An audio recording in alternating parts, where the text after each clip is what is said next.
I like that sort of name very much because it really describes the kind of stuff we do in my classroom. We tend to be very practical, very hands-on, very engaged, and yeah, that's one of the main reasons why we're thinking of founding this lab for design thinkers, to help students transfer their knowledge, which they gain from their more theoretical classes, to the real world and do stuff and get their hands dirty. And so that's essentially my major role here at the university.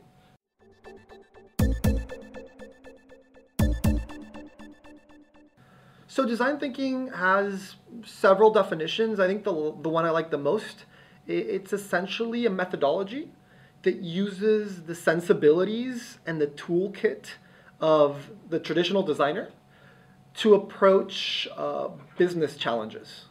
Right? So let me give you examples of what these sensibilities are.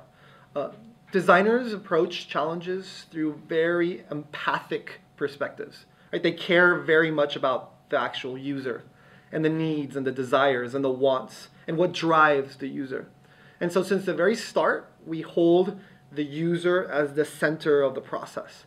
Right? We do a lot of anthropological studies, interviews, we observe, we record, we take pictures. We try to understand the person for what they really are and what they really need, and then take it from there. So that's one of the major things that drives design thinkers. Another thing is a bias towards action, and we talked about this, right? To really be hands-on, as opposed to sitting down and reading stuff or writing stuff or even discussing stuff. It's about doing stuff and making stuff and creating stuff. And so we're very much driven by our bias towards action. Another thing that characterizes design thinkers is their ability and comfort to fail, right? We talk about failing often and early and as quickly as possible, because as soon as you fail, you learn if you have the right mentality. And so we're constantly trying to fail as quickly as possible.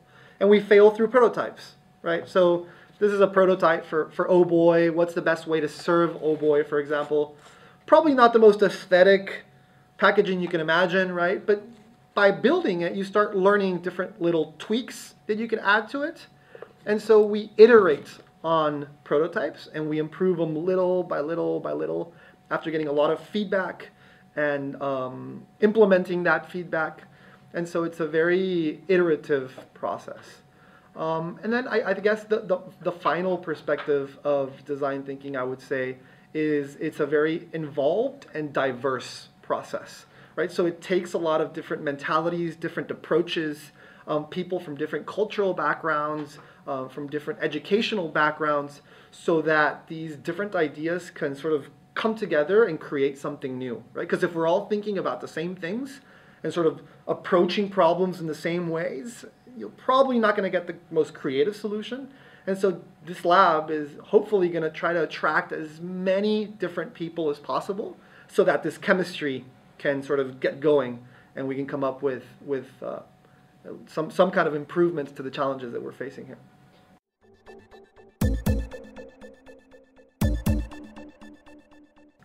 It's at the BFE building. These are the really early stages of the lab. Hopefully in the next 3 weeks to 4 weeks, we can start seeing new furniture come in and a lot of different tools to prototype and to brainstorm. And so essentially it's going to be a place for creativity. And this is what we're engaging at the moment.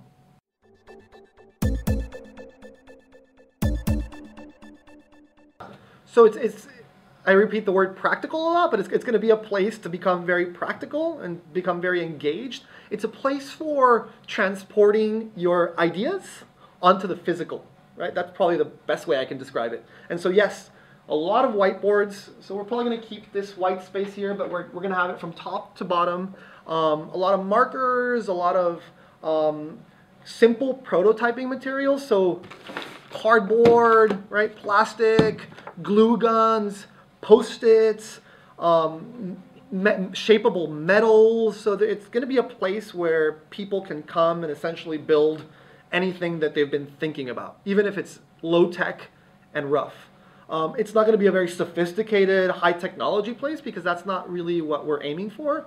What we're essentially aiming for is to create a space where, as I said, people can can make physical what they have at the moment very subjectively in their mind. Right? It's going to be a comfortable place. It's going to be welcoming. We're going to have free coffee, and people can hang around and have interesting conversations and brainstorm together, and hopefully it'll be a fun place as well. And so yeah, it's also a place that will evolve depending on the actual users, right? So we're going to get a lot of feedback from people who come here and ask them, so what do you want this place to actually be, right? Because I'm the co-founder, but that doesn't mean that I have sort of the vision of everything that this lab should be. So we're going to get a lot of feedback and turn it into something that is extremely valuable for a large stakeholder group.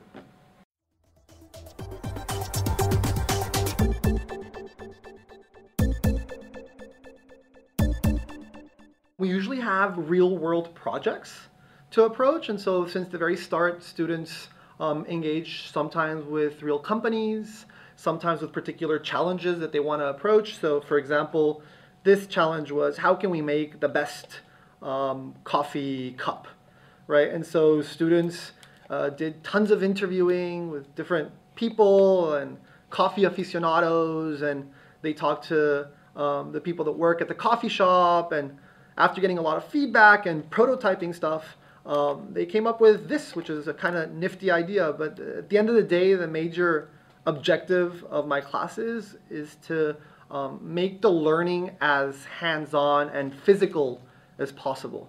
And so the way that the lab fits in very well is that it's going to be a place where we'll have the tools to become very physical and practical. And so the lab fits in very well with my classes, but it's not only a place to expand on my classes, but it's a place to expand on many other objectives of the university. Any lecturer or student or member of the business community that wants to develop a new idea, a new service, a new product, or just essentially to help become a little bit more creative, they're more than welcome to come. We're completely open to the public. It's a free space. And one of the major objectives of the Lab for Design Thinkers is to have a lot of collaboration, co-creation, and co-learning. And so the more people, the merrier. As a final question then, where do you see this lab in a year's time? Yeah, that's a really good question. So as I mentioned, as design thinkers, we adopt the iterative process. And so we try things usually in small scale and relatively low cost scale. And so this is our first iteration to the design thinking lab.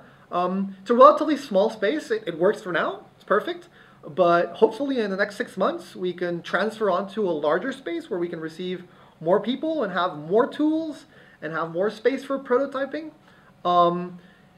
I think the major goal for us is it should be a place where a lot of different disciplines are interacting, right? So we're based at the Fisheries College, and I'm based at the business school, but that doesn't mean that we're not open and welcoming to any other discipline. And so hopefully it'll be a space right in the middle of the university where people can feel as comfortable as possible to express their ideas and to discover their inner creative self. If we can manage to do that, we're going to be very, very happy campers.